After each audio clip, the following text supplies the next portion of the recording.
Matt with So Cincy. Welcome to the stream. Welcome to the podcast. Welcome to everything. I don't know what all we've got going on, but I know we got a lot of it going on. So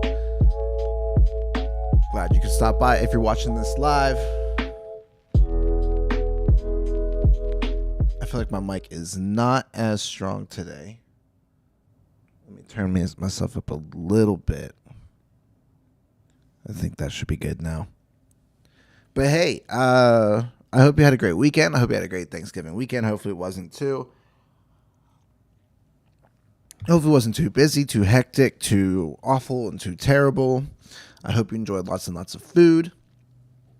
I hope it was restful. I hope you didn't go crazy. And did you get any Black Friday deals? Let me know. If you got any Black Friday deals, write them down in the chat and let us know what you picked up. I think I only picked up one thing. I bought What Do You Meme? That was it. So let's go ahead and get into it. We're going to be in Deuteronomy, and we're going to be in this is going to be a long reading this morning, because we're going to be mainly in Deuteronomy 11. But when I was looking at this last night, I was like, I think we need to go a little bit into chapter 10 as well to get a little bit more context. And the challenge always with I think the challenge in general in reading the Bible is answering the question, is this descriptive or is this prescriptive? And so if it's descriptive, then what's being seen is we're being described what was going on in that time. And it's not for us in 2022. It was for a certain audience, a certain group of people or person, or it's the writing form is not literal. It might be poetry, things like that.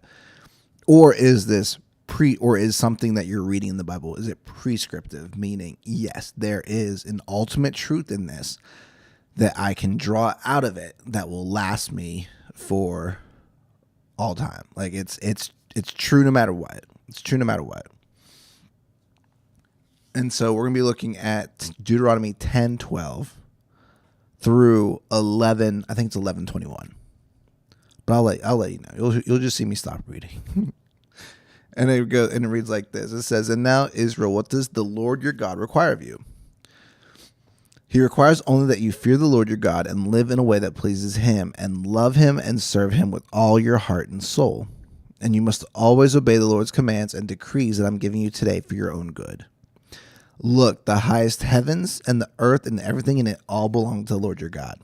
Yet the Lord chose your ancestors as the objects of his love, and he chose you, their descendants, above all other nations, as is evident today. Therefore, change your hearts and stop being stubborn. For the Lord your God is the God of gods and Lord of lords.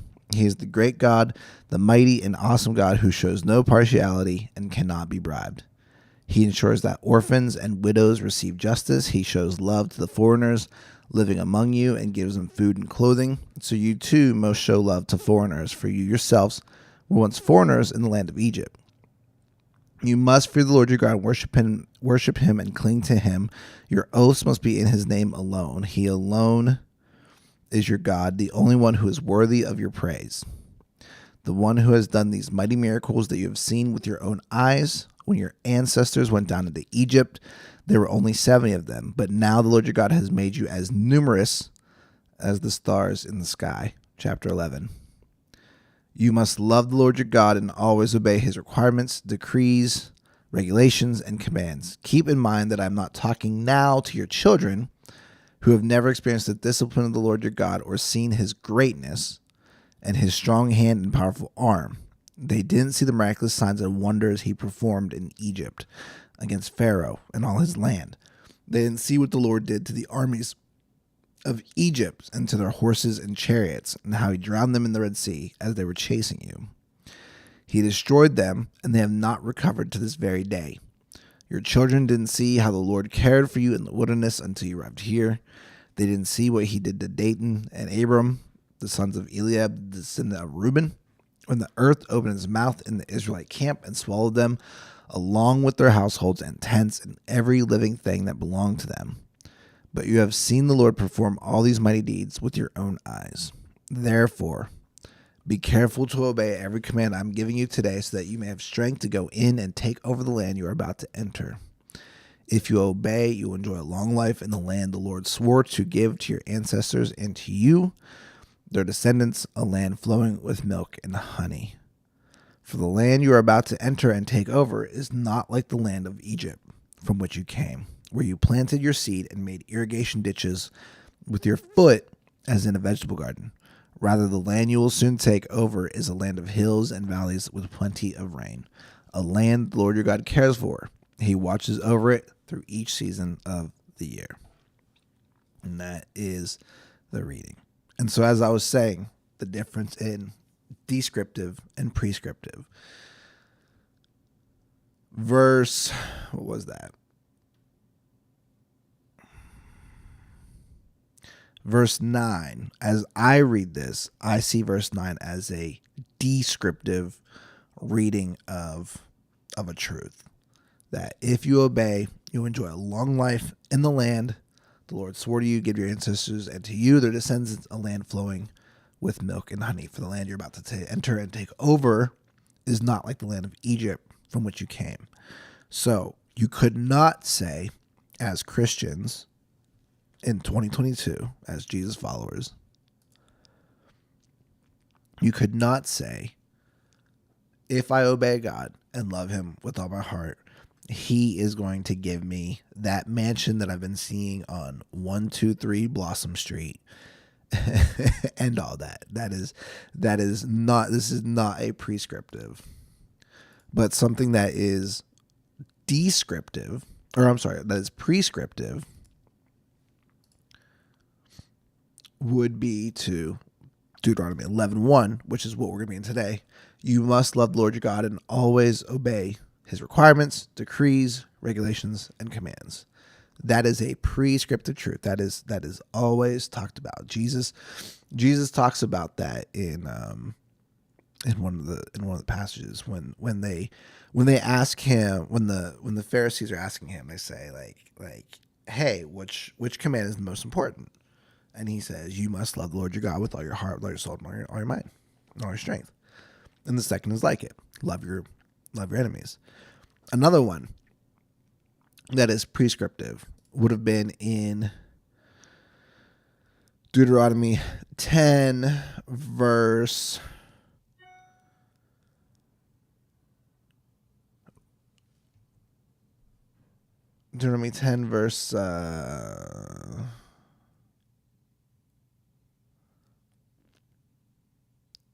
18 and 19. There it is. He ensures that orphans and widows receive justice. He shows love to the foreigners living among you and gives them food and clothing. So you too must show love to foreigners, for you yourselves were once foreigners in the land of Egypt. So you weren't a foreigner in the land of Egypt, per se, but as Christians we're called to love the foreigner and the widow and the orphan and stuff like that. So that's prescriptive and descriptive. So what does this say about God, about his plan? I think in this time in Deuteronomy, God had a specific plan for the people of Israel. He what it says there is that he chose them, he loved them. Where was that? Look, 14. Look, 10:14. Look, the highest heavens and the earth and everything in it all belong to the Lord your God. Yet the Lord chose your ancestors as the object of his love, and he chose you, their descendants, above all of the other nations, as is evident today. So God had a very specific plan for a very certain section of people that he loved and he chose, that everything through about his plan was going to go through them to the line of Jesus, and then salvation comes to everyone, the Jew and the Gentile. That's what this says about his plan. What am I doing well? What could I be doing better? What does it mean if we looked at Deuteronomy 11?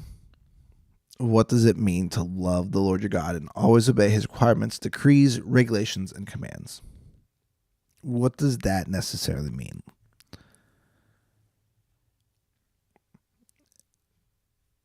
And so I don't have an answer to that. I'm asking you all as you listen to this or as you watch this later on. If you're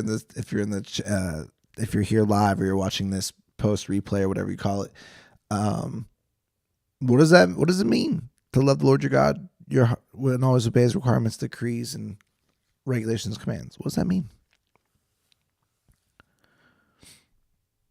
You must love the Lord.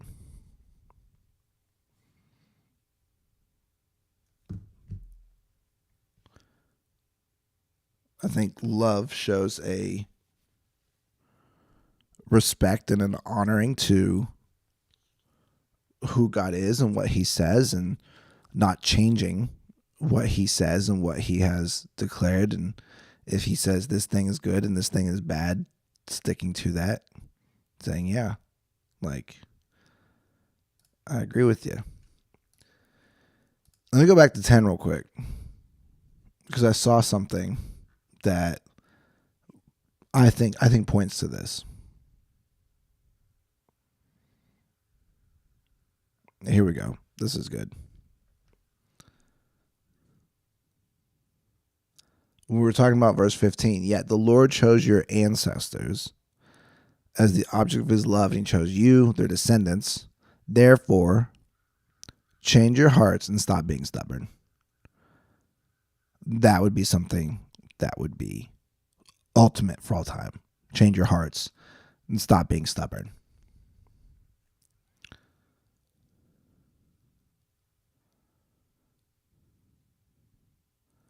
And then when it gets into it, of what you're looking for. 1, fear the Lord your God. Worship him and cling to him.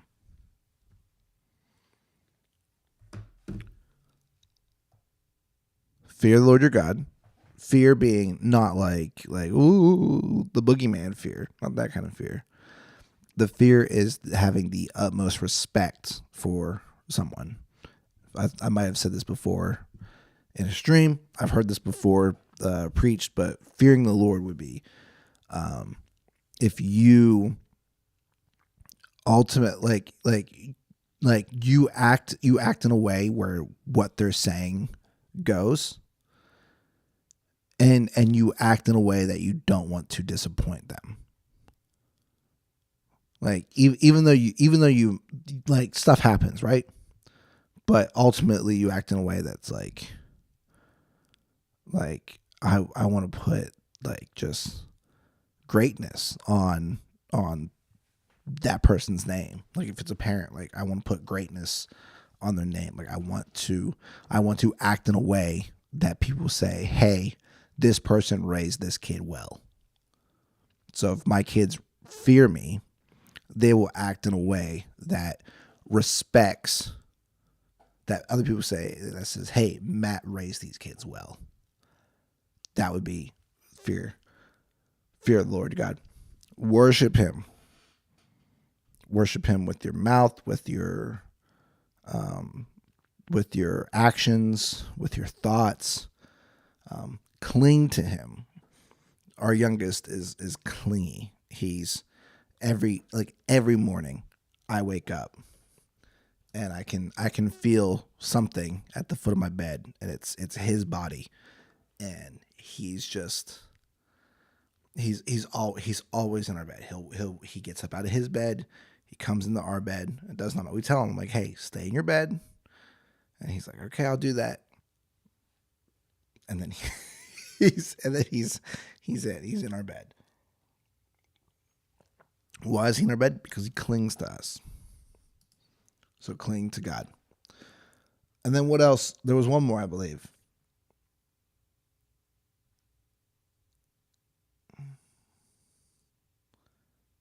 Where was that?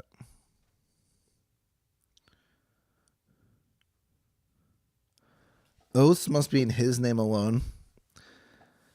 He alone is your God, the only one who's worthy of your praise. And maybe there wasn't one more. Okay, I thought there was. Oh, that's what it was. That's what it was. It was verse 16. Change your heart, stop being stubborn. Change your heart, stop being stubborn. Stop being stubborn. I think that's the message of the day right there. Stop being stubborn. Because, man, if you know me, if you think I'm stubborn, put a 1 in the chat. I know my mother will get on here and she'll put a 1 in the chat very, very soon. As soon as she sees this. She's like, I raised you. You're just like me. Well, yeah. So 1. All right. Now, every Monday, we do a question. The reason why we picked Deuteronomy 11 was to go over our question. So our question for the week is, how can we glorify God? And the answer is, we glorify God by enjoying him, loving him, trusting him, and by obeying his will, commands, and law.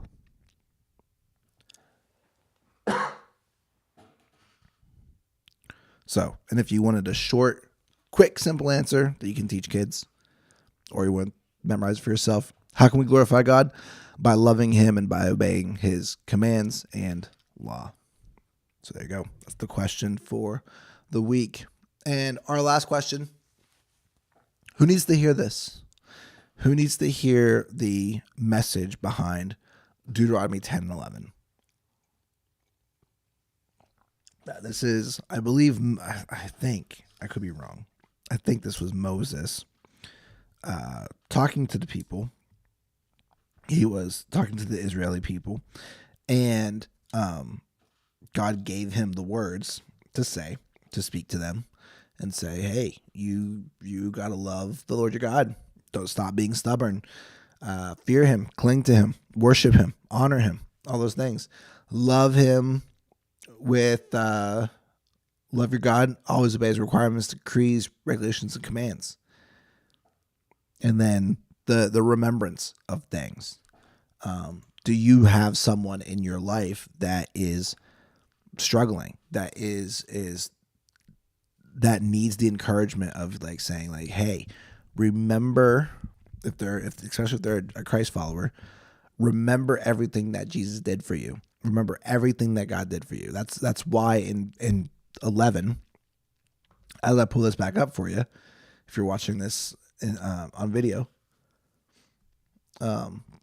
he says, and starting in verse 3, he says, I'm not talking, or verse 2 technically, he's like, I'm not talking to your kids, I'm talking to y'all. Your kids didn't see the miraculous signs I did and the wonders I performed in Egypt against Pharaoh. They didn't see what I did to the armies of Egypt and to their horses and the chariots, and how I drowned them. They didn't see these things. They didn't see how I cared for you in the wilderness. But you have. So your encouragement for today is, does that person need to see like, hey, remember where God brought you through. Remember what he did for you. All those things. And guess what, fam? God will see you through it again. I promise you. Got it? Cool? Awesome. Well, hey, thanks for tuning in to this episode. We will see you next time. Give us a follow on social media, Facebook, Instagram, Twitter, TikTok, all at So Cincy. And we will see you around. Love y'all.